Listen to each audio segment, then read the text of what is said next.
선교인류학 6주차 세 번째 동영상인데요. 결혼, 친족을 우리가 생각을 하고 있습니다.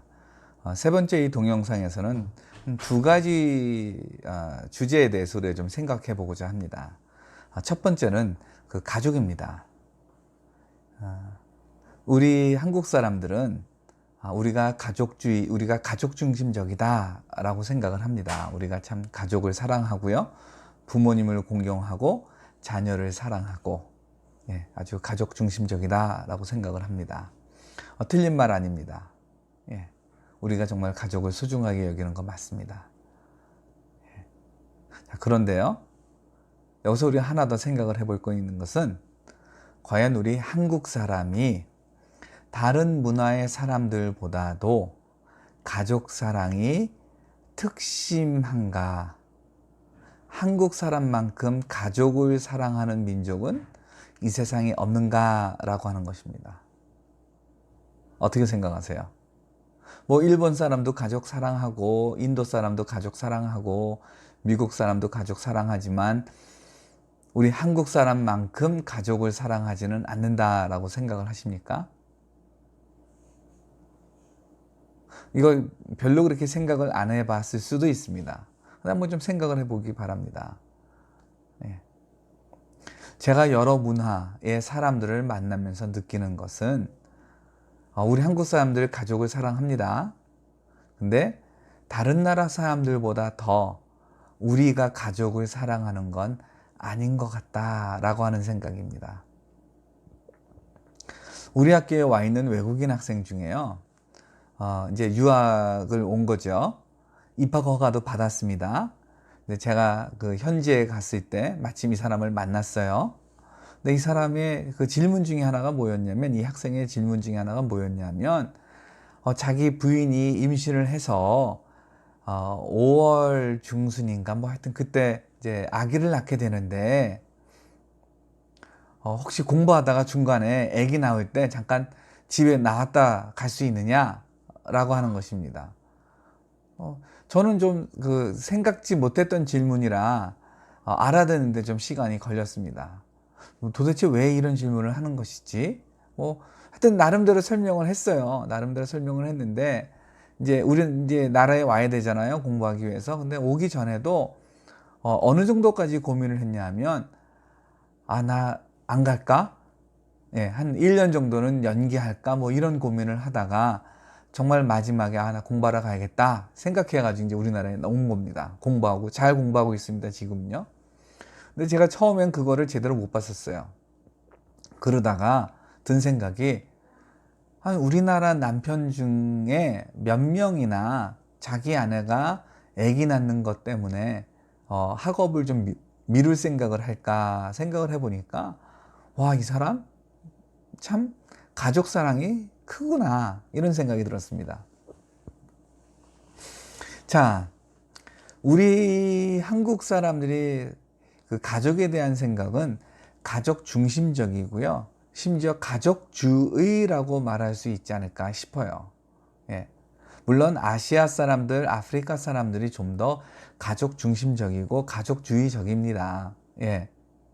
그런데 혹시 우리만 가족을 소중하게 여기고 있는 거라고 생각을 했다면, 그거는 좀 우리가 생각을 해봐야 될 것 같습니다. 심지어 개인주의적인 문화로 알려져 있는 서양, 특별히 미국과 캐나다 같은 경우도 그 가족 사랑이라고 하는 것, 그것은 글쎄 우리나라랑 크게 다르지 않습니다. 다만 가족을 사랑하는 방법이 다를 수가 있는 거죠. 그러니까 이 가족 사랑이라고 하는 것 한번 좀 고민해 볼 필요가 있을 것 같습니다. 그리고 또 하나는 이 가족과 관련해 가지고 이제 파생되는 그 개념이고 생각인데요, 또 실천이기도 하고요, 그 온정주의라고 하는 것입니다.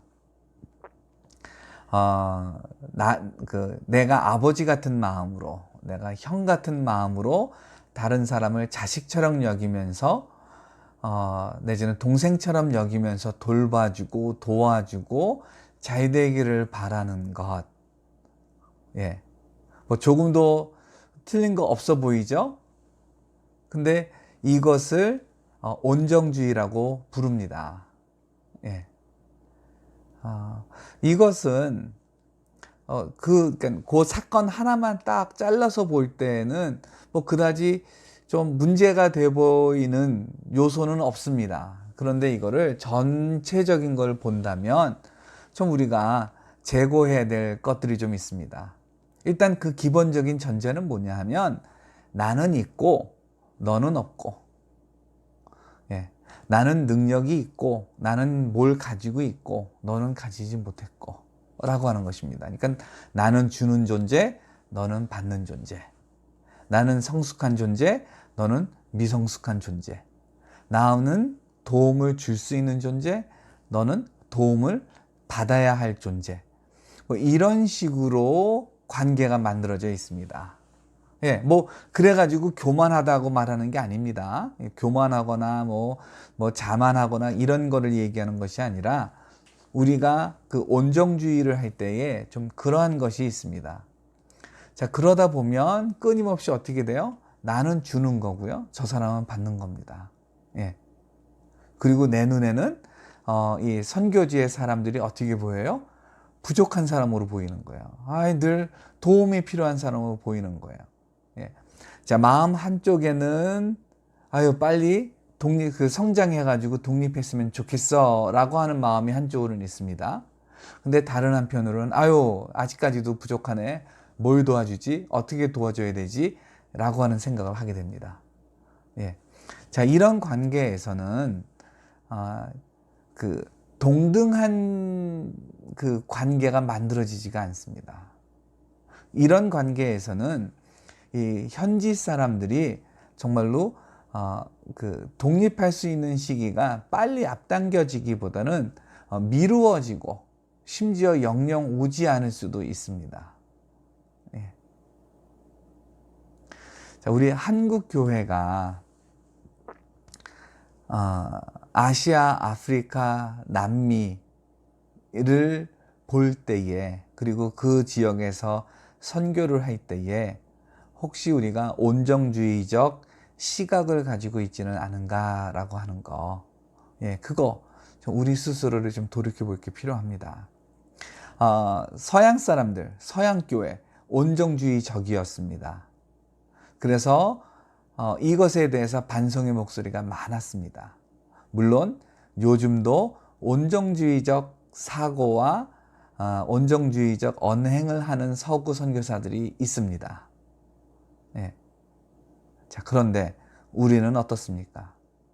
혹시 우리는 내가 가족으로 비유하면, 특별히 우리는 또 그 가족의 개념이 우리에겐 너무나도 익숙한 것이다 보니까 내가 형으로서, 내가 아버지로서 이 사람들을 도와줘야지 하는 마음을 혹시 가지고 있지는 않습니까?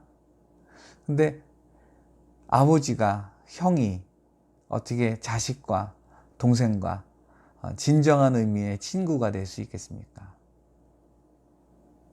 우리 한국 선교가 지금 직면하고 있는 문제 중에 하나입니다. 우리가 어느 나라를 도울 때 그것이 어떤 동기에서 시작된 도움을 주려고 하는 마음인지 좀 생각해 봐야 됩니다. 물론 복음을 전하는 그것은 좀 다릅니다.